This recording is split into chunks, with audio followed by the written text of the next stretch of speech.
centered and quiet for prayer and meditation, close your eyes, take a deep breath. I'm going to read a prayer by Thich Nhat Hanh. Let us be at peace with our bodies and our minds. Let us return to ourselves and become holy ourselves. Let us be aware of the source of being common to us all and to all living things, evoking the presence of the great compassion. Let us fill our hearts with our own compassion toward ourselves and toward all living beings. Let us pray that we ourselves cease to be the cause of suffering to each other. With humility, with awareness of existence of life, and of the sufferings that are going on around us, let us practice the establishment of peace in our hearts and on this earth. Blessed be, and amen. Okay. So today, I want to say first of all, good morning. Good morning. Thank you for being here. It's good to see everyone. And I want to talk to you today about hidden treasures. Like Michael sang so beautifully, actually made my heart flutter and teared up, that the secret hidden treasure on the mountain was just peace on earth. And so today I want to talk to you about hidden treasures, those that are inside yourself and those in the world around you. I want to start with a quote from Calvin, in Calvin and Hobbes. He's digging, and Hobbes comes over and says, "Why are you digging that hole?" To which Calvin replies very matter-of-factly, "I'm looking for buried treasure." Then Hobbes asks him, "Well, what have you found so far?" And Calvin replies, "A few dirty rocks, a weird root, and some disgusting grubs." Hobbes is amazed and says, "Wow, on your first try?" Calvin then schools him, "Oh yes, there's treasure everywhere." And I believe that. If we can only train ourselves to live that way, to see the treasure everywhere. Even in the most negative of circumstances, there's buried treasure. Theodore Roosevelt is known to have said, "Life is a great adventure. Accept it in that spirit." Are you doing that? Accepting life on life's terms? Being at peace with the good and the bad? Seeing the treasure in your unique journey on this planet? Because I believe we must learn to do that if we're going to get to happy and to be able to give ourselves fully to being a healing force in the world. Happy is not without trials. The trials are just labeled as valuable too. Confucius taught, "Everything has beauty, but not everyone can see it." I want for you to be able to see it. Joseph Campbell said, "The big question is whether you're going to say a hearty yes to the adventure that awaits you." Joseph Campbell was one of the great writers and philosophers of our time, and he died in 1987, but left us with many things to take in and contemplate. For example, if you are hurting today, struggling with loss and grief, Campbell would say, find a place inside of you where there's joy, and the joy will burn out the pain. Where is the joy in your heart? Yes, you can focus on the pain, but I'll tell you, that will just multiply it. So focus on the joy, and that will make that multiply. Focus on what is right in your life. The person who smiled at you when you went into the grocery store, the open parking place you got in the first row, the engaging book you are reading, the friend who called you on Thanksgiving to say, I am thankful for you. Find a place inside where there is joy, and the joy will burn out the pain. I want to tell you the story of Masa'if, the Masa'if red diamond. A man named Thomas Masa'if was walking his farm in Brazil one day in the mid-1900s, poking the ground with a sharp stick to aerate it. Suddenly, he struck something solid, a large geode. He unearthed it and cracked it open. Inside, he found a 13.9 carat red diamond. He was astounded. He didn't even know there was such a thing as a red diamond. In fact, there are only 20 red diamonds known of throughout the whole entire world. Someone offered to buy it from him for $5,000. He refused to sell it, thinking it might hold a higher value. And indeed it did. Today, the gem is set as the centerpiece in a platinum ring and is worth over $15 million. Talk about buried treasure. In my research for this sermon, I found many stories from people who had found hidden treasure in the attic, at their grandparents' house after they died, in their backyard even. I will share 3 of those tales that are sure to boggle your mind and inspire you to go home and clean out your closets and your attic. Up in the attic, Stephen Hoffer had a hunch there was treasure lurking in his parents' attic when he dropped by one day to sort through the many boxes that had been sitting there sealed up for nearly 30 years. I was only a child, an odd kid, says this part-time recording artist from a suburb outside of San Francisco. I always kept track of my toys really well, everything I had. But once you grow up and you see that you have stuff, you watch shows and you want to get as much money as you can for that stuff. The sea of boxes crowding his parents' attic were mostly labeled 1975 or 1976, but many were filled with belongings dating to 1977, the year when an epic space opera from George Lucas sparked a serious toy obsession by Hoffer, the Star Wars toys. It was almost like I found money, he says, of the 50 sets of first edition Star Wars toys he found in the attic. Instantly, it's like I had this investment that I was forced to now manage and make proper decisions about. I found that I was sitting on a gold mine that was worth at least $10,000. Hoffer took it upon himself to thoroughly research the toys and sell them in bulk to a comic book store in San Francisco. They were blown away, but didn't want to show their full enthusiasm, he recounts of the buyers, especially since he'd been told by his friend that collectors' market is tough. But for Hoffer, the items were an unexpected windfall that came at a rather tough time. Then there's the buried treasure found in Lampasas, Texas. Locals call it the Hill Country, a lush expanse of rolling hills. But to Pablo and Beverly Solomon, it's home to their historic, sprawling ranch, built in 1856, and roughly 50 acres of buried treasure. It's a state historic site, though it is privately owned, Pablo, a sculptor, explains. Anytime we dig in the yard for any reason, whether it's to put in a phone line or plant a tree, we have found coins going as far back as the Civil War.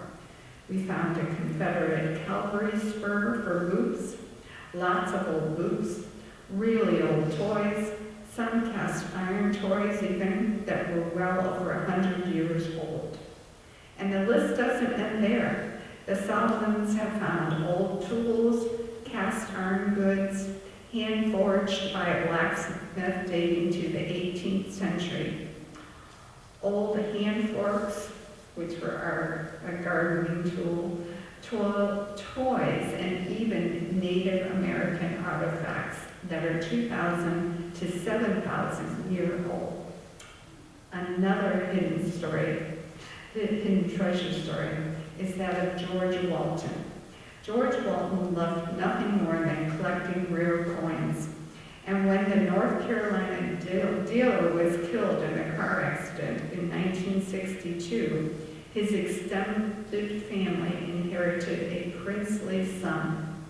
Among the pieces was one 5 Liberty Head nickel, bearing the date of 1913. As the story goes, the main U.S. coin between 1883 and 1912 was the Liberty Head, which was replaced in 1913 by the Indian buffalo coin. Do you remember those? There weren't supposed to be any 1913 Liberty Head nickels made, Gibbons explained, but there was a period of time that the U.S. Mint said, let's wait and see what we can do with it. And so the Mint held on to the dies. About 5 years later, so that would be 1918, a U.S. Mint employee used the dies to create 5 1913 Liberty Head coins, perhaps in a shady mood to trigger his own collecting craze. Gibbons says the Mint would contend they were never printed. This made the coins even more desirable to collectors. When Walton lucked into the nickel in 1945, he cherished it with all his heart, taking great care to remind his family that he was sitting on a fortune. Gibbons never doubted Uncle George, but the host of auctioneers who appraised the nickel in 1962 after Walton's death felt differently. Something was amiss, and so it was left to gather dust in Gibbons' mother's closet again, where she kept it for another 40 years. In 1992, Gibbons' mother passed away, and in a strange twist of fate, the coin collecting community renewed its interest in this mysterious nickel, which were now said to be worth millions. I didn't pay attention to it until a gentleman asked me if I had the nickel, or if I knew where it was, says Gibbons. He offered $5,000, but I told him I couldn't send it, I would have to talk with my family first. But Gibbons couldn't shake the idea that the nickel might be the real thing. When the 4th Liberty Head nickel sold in 1993, he had to find out for sure. It was fun to imagine it to be real, even though I know it surely wasn't. But the more I looked at it, the more I couldn't find anything wrong with it, he says. 10 years later, it all came together. On a fateful night, Gibbons attended the American Numismatic Association's annual convention in July, where there was to be a great display of all 4 Liberty Head nickels. A little while before, an editor at Coin World had wanted to do a piece on the altered date coins and had her reporter tap Gibbons' sister, Cheryl Myers, for an interview about Uncle George. The editor also had an idea to have Myers feature the coin in the conference's display because, after all, it was part of the story. But what happened next took everyone by surprise. In an effort to find the missing nickel, the coin dealing firm of Bowles and Marina, with the help of Don Perlman, offered $1 million bounty to anyone who could come forward with the authentic piece. With all the coins now in one place at the convention, a group of 6 professional appraisers as well as Croman and Gibbons examined Walton's coin. After hours of comparing and contrasting what they found, they took the coin collecting world by storm. Uncle George's coin was the missing nickel. It vindicated Uncle George, says Gibbons. Today, the George Walton nickel is still owned by the Gibbons family, but travels to exhibits around the country. It is currently on display at the Money Museum in Colorado. It's just an interesting coin to look at. And from our point of view, it's even more interesting because of the mystery when they tried to authenticate it in 1962. Gibbons says, "It's something that has done a lot for my family, and it was good for my uncle. Usually people forget collectors, but his name came back in the news. Mainly, it's the story behind it, what happens to it, where it's been." Next, another example of hidden treasure is the painted churches in the Texas Hill Country. Has any of you been here to see the painted churches? This area was settled in the 1800s by German and Czech immigrants, many of whom were fleeing religious oppression. They built the churches in the late 1800s and early 1900s and decorated them to emulate the grand churches they left behind in Europe.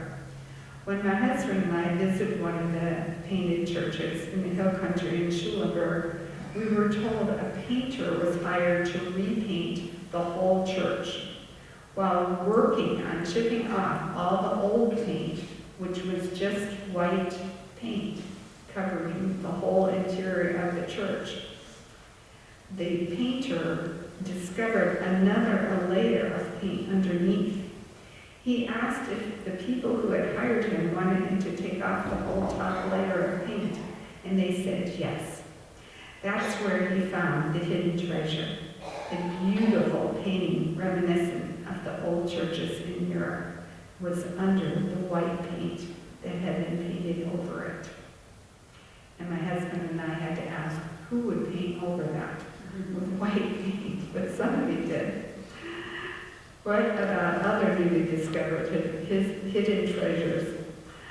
I think I told you of my good friend who had a colonoscopy, and she woke up from anesthesia being able to paint.